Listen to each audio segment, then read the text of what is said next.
Hello there. Thank you for stopping by the channel. Today's story explores the hidden corners of the human psyche, gentle yet profound. Stay tuned, and don't forget to support the channel so you won't miss the next stories. I can't believe I'm even telling this story, but I guess I need to get it off my chest. You know how it is when you're keeping a secret, that the pressure just builds up and builds up until you feel like you're going to explode. I never wanted it to go this far, but here we are. I'm Vanny, 35 years old, and I've been married to Gray for 8 years. We've had our ups and downs like any other couple, but I always thought our marriage was solid, until I found out something that would change everything. I had been lying to him for months, well, longer than that, actually. The worst part? I didn't even plan on it happening, but when it did, I just couldn't bring myself to admit the truth. I thought I had it all under control. I thought I could keep this little secret buried, but like most secrets, they always come out in the end. It all started the day my friend Royal came over to visit. Gray was in the other room finishing up some work on his computer, so I thought we'd be fine to talk. Royal had a way of being honest that stung sometimes, but it was comforting. This particular day, though, her honesty was the last thing I needed. We were talking about life as we usually did, how things were going, how the kids were doing, the usual small talk. But then Royal said something that cut straight through me like a knife. She laughed like it was some kind of joke and said, "He has no idea, does he? That kid's not even his, and he's out here thinking he's the dad." She laughed again, but I could hear the cruelty in it. I froze. My heart dropped to my stomach. My blood ran cold. She wasn't just talking about some random guy, she was talking about Gray, my husband, the father of my child. And the kid, my son, wasn't even his. I don't know how I didn't hear it sooner. I don't know how I let her talk like that in my own house. But in that moment, everything hit me like a ton of bricks. I had kept this secret from Gray for so long. I had watched him pour his love and energy into raising a child that wasn't his. I had watched him put in the work taking care of him and treating him as his own. And all this time I had been lying to his face. Not out of malice, but out of fear. Fear of what would happen if I told him the truth. Fear of losing everything. But now, in the quiet of my living room as Royal mocked him, I couldn't deny it any longer. The truth was out there, and it was about to come crashing down on all of us. I had to make a choice. Do I tell him? Do I confess everything? Or do I keep pretending? For a moment, I thought maybe I could just keep this to myself. Maybe even distance myself from Royal and pretend like she never said a word. But deep down, I knew I couldn't hide it forever. And I knew that whatever happened next, it was all going to fall apart. Before I could say anything, Royal left. I was left in the silence, feeling like the walls were closing in on me. I didn't know what to do. I didn't know how to fix it. And most of all, I didn't know how to keep Gray from finding out. But little did I know, Gray had overheard it all. He heard her. He heard everything. And that's why everything changed. I had no idea he was even listening. Gray's usually so wrapped up in his work that he barely notices anything going on around him. But that day, I guess he was more tuned in than I thought. He'd been in his office just down the hall, and somehow he had heard Royal's word and clear. I didn't realize it at the time, but Gray's silence after Royal left told me everything I needed to know. He didn't come out of his office. Didn't say anything. It was as if the air itself was holding its breath. I couldn't shake the feeling that something was off. But I didn't want to confront it, not then, not like this. Later that night, Gray finally came into the kitchen where I was making dinner. He stood there for a long time, just watching me, his eyes cold, like he was waiting for me to say something. I tried to ignore it. I kept stirring the pot on the stove, acting like nothing was wrong. But my heart was racing. I was waiting for him to ask, and I knew it was coming. "Vani," he finally spoke. his voice low and almost too calm. I heard everything. I froze. My hand gripped the spoon so hard I thought it might snap. I didn't know what to say. Should I lie? Should I deny it? My mind raced through all the possible ways I could spin this, but none of them felt right. Everything. I asked, my voice cracking slightly. I could feel the heat creeping up my neck, my face flushing with embarrassment and guilt. Yeah, he said, his voice tight. Everything, Royal. She's not exactly subtle, is she? His words were laced with sarcasm, but there was no humor in them, only pain. I couldn't look at him. I couldn't face him, so I just kept stirring the pot, trying to act like everything was fine. He didn't give me the chance to explain. I don't know how long you've been lying to me, but I'm done, Vanny. I'm done being a fool. His words hit me like a slap in the face. I couldn't breathe. The truth was out there now, hanging in the air between us. I never wanted this to happen, I whispered, my voice barely audible. But as soon as the words left my lips, I knew they were worthless. Nothing I said would undo the damage I had done. Gray let out a bitter laugh. Yeah, well, you don't get to decide when the truth comes out, Vanny. I trusted you. I trusted you with everything, and this is how you repay me. I turned around, finally meeting his eyes. The look on his face wasn't one of anger, not exactly. It was worse. It was disappointment. I had broken something inside him that I couldn't fix with any apology. I didn't want to hurt you, I said, my voice shaking. I was scared, Gray. I didn't know what to do. And I thought I could just... You thought you could just keep lying and I wouldn't find out. His voice was rising now, the frustration pouring out. You thought I'd just keep raising a kid that's not mine, and everything would stay fine? Do you even hear yourself? I could feel the tears welling up in my eyes, but I wasn't going to cry, not in front of him. Not like this. I was scared of losing you, I admitted. I didn't want to lose everything, Gray. I didn't want to lose our family. But it was too late. He didn't say anything else. He just turned around and walked out of the room, leaving me standing there alone with my guilt. The next few days were a blur. Gray barely spoke to me. He didn't look at me. It was like we were living in two separate worlds, each of us carrying this huge weight we couldn't shake. I tried to talk to him, to apologize, but he just shut me down every time. It was clear he was hurt, and I knew that I had no one to blame but myself. I don't know how long I can keep pretending like everything is fine. The silence between us is deafening, and I can't stand it. I don't know if I can fix this. I don't know if I even deserve to. But what I do know is this. Gray isn't the man I thought he was.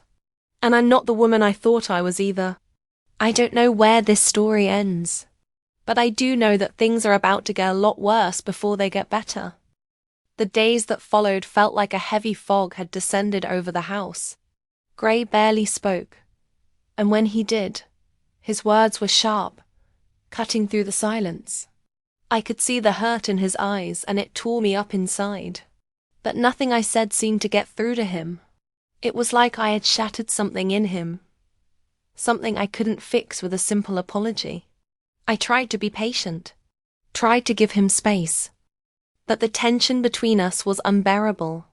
I couldn't stand seeing him like this, and I hated myself for putting him through it. But I still didn't know what to do. How do you come back from a lie like this? How do you fix a marriage when the foundation has been cracked beyond repair?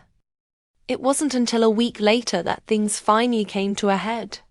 We were sitting in the living room, both of us avoiding each other's gaze. Gray had been distant, barely looking up from his phone, and I was on edge, waiting for him to say something, anything to break the silence. Then, out of nowhere, he spoke. His voice was quiet, but there was a finality in it that made my heart drop. I've been thinking, he started, his eyes never meeting mine.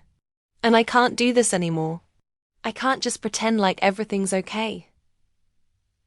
I don't know if I can even look at you the same way. I didn't know how to respond.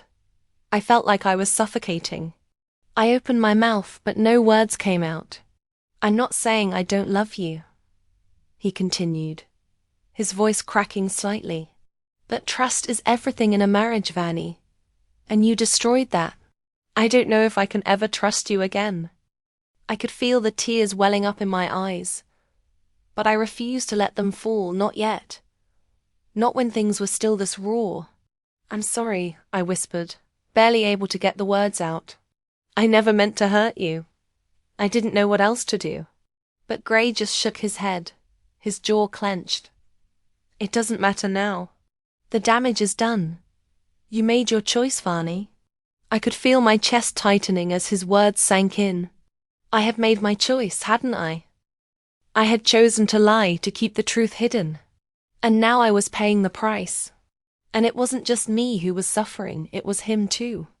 I don't know what to do, Gray, I said, my voice trembling.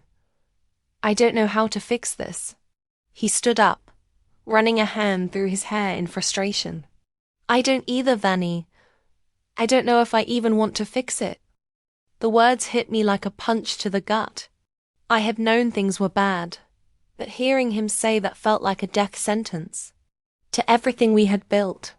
I need some space, he said, his voice final. I need time to think about what I want. And right now, I'm not sure I even want you in my life anymore. It felt like the ground was slipping out from under me. I watched as Gray walked out of the room, leaving me alone with my thoughts. I could hear the sound of his footsteps echoing down the hallway, and it felt like my world was crumbling around me. The days that followed were a blur. Endless worrying, sleepless nights, and failed attempts to fix things. Every time I tried to talk to Gray, he shut me down. He was distant, cold, like a stranger in my own home. It hurt more than anything I had ever felt in my life. I couldn't understand how things had gone so wrong so quickly.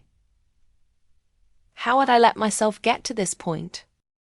I tried to focus on my son, trying to be the mom he needed, but it was hard when everything else felt like it was falling apart. I couldn't concentrate on anything. Every time I looked at him, I felt the weight of my mistakes.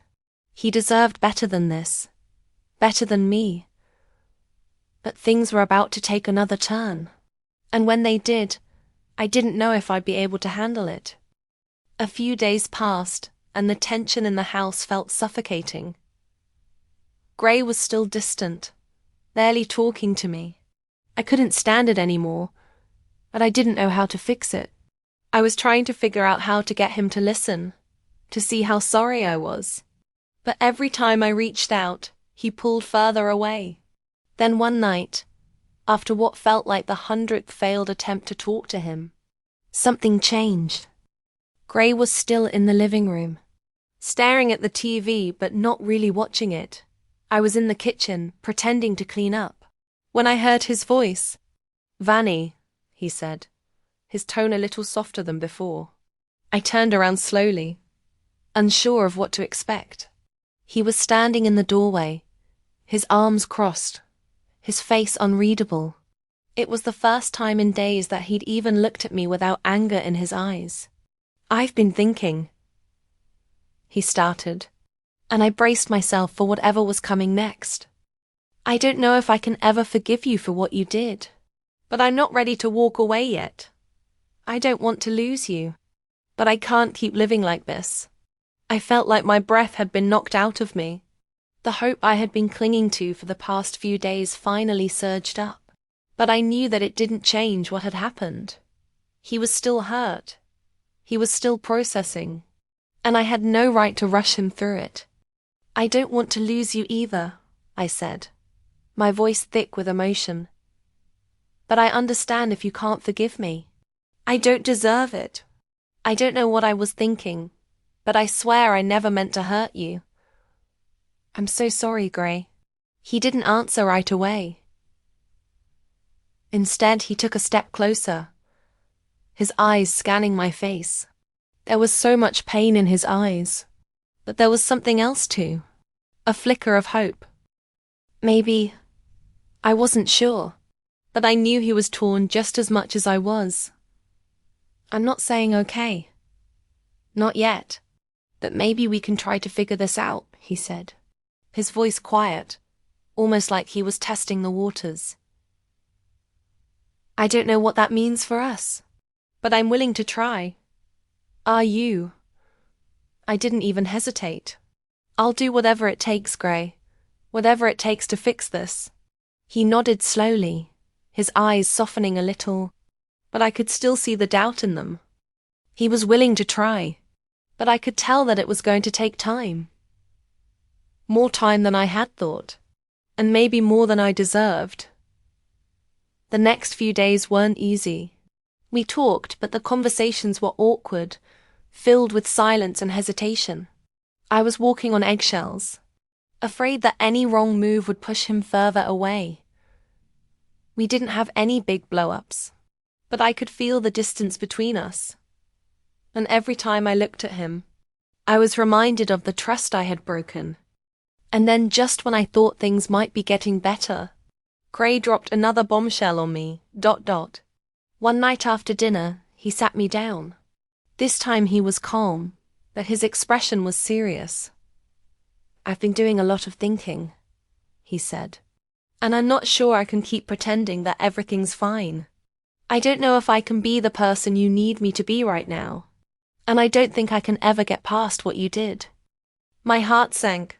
The words felt like they were ripping through me. I had thought that things were improving, that we were finding a way to heal. But now, it felt like he was pulling away again. I understand, I whispered, barely able to get the words out. I know I've hurt you, Gray. I know it's not something I can fix overnight. And I don't expect you to just forgive me.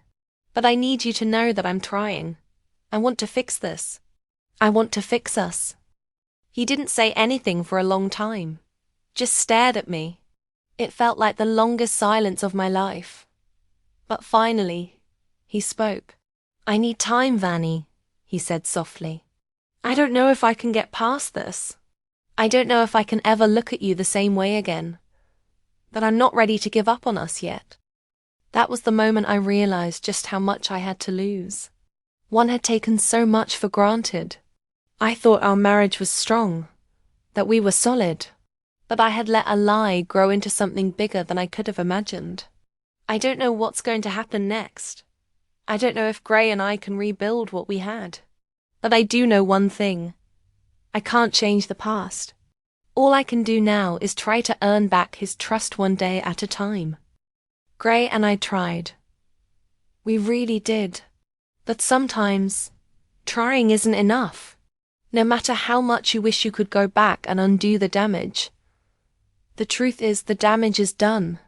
We spent weeks talking, and in between, there were moments where I thought maybe things were getting better. But every time I looked at him, I saw the hurt in his eyes, the anger, the disappointment. I could see that he was trying too, but it was clear that every step forward we took, we were taking 2 steps back. Then one afternoon, Gray came home early. He looked tired, but there was something different in the way he held himself. His posture was stiff, like he was about to drop a bomb. I've been thinking about this for a while, he said, his voice low and steady. And I can't do it anymore, Varney. I can't pretend like everything's okay. I don't think I can ever move past this. The trust is gone, and without that, I don't know who we are anymore. It felt like the floor was pulled out from under me. My breath caught in my throat. And for a moment, I couldn't speak. I'm sorry, I whispered, the words feeling so inadequate. Gray gave me a sad, almost defeated look. I'm not angry anymore, but I just ... I don't know how to move forward. I can't keep doing this. I nodded slowly, the weight of his words settling deep inside me. I knew this day was coming, but nothing could have prepared me for the finality of it. I understand, I said, though I could barely form the words. My chest was tight like I was suffocating. I ruined everything, didn't I? Gray didn't say anything for a long time. He just stood there, staring at the floor, the air between us thick with unspoken pain. Finally, he spoke again, his voice cracking just a little. I think it's time for us to separate. I need to be alone. I need space to figure out what I want. And right now, I don't think I want to stay in this marriage. The words hit me like a slap sharp and cold. My stomach turned, and I felt the tears threatening to fall. But I held them back. I had no right to cry. This was the consequence of my actions. I never meant for it to end like this, I said, my voice breaking. I just ... I never thought it would come to this. I'm so sorry, Gray. I'll always love you. Gray looked at me one last time, his face a mixture of sorrow and resignation. He opened his mouth like he was going to say something more, but he just shook his head instead. I think it's better this way, he said quietly. I need to move on. And just like that, the finality of everything settled in. He packed a bag, took a few things, and left the house. I was left standing there, alone with nothing but the echo of his footsteps fading away. The days after Gray left felt like a blur. I spent a lot of time in the house, just thinking, reflecting on everything I had lost. I had destroyed my marriage, and now I had to face the painful reality that it was over. I couldn't undo what I had done. The betrayal was too much, and no amount of regret or apology could change that. I had no idea what the future held. I didn't know where to go from here. All I could do was take it one day at a time, trying to pick up the pieces of my life. There were no guarantees, no promises that things would ever be okay again. All I had was the raw truth, that I was responsible for what happened, and now I had to rebuild, one step at a time. Thank you for listening until the end. Every story holds a piece of someone's truth, and maybe a piece of your own. If this touched you in any way, don't forget to like, share, and subscribe for more heartfelt stories. See you in the next video.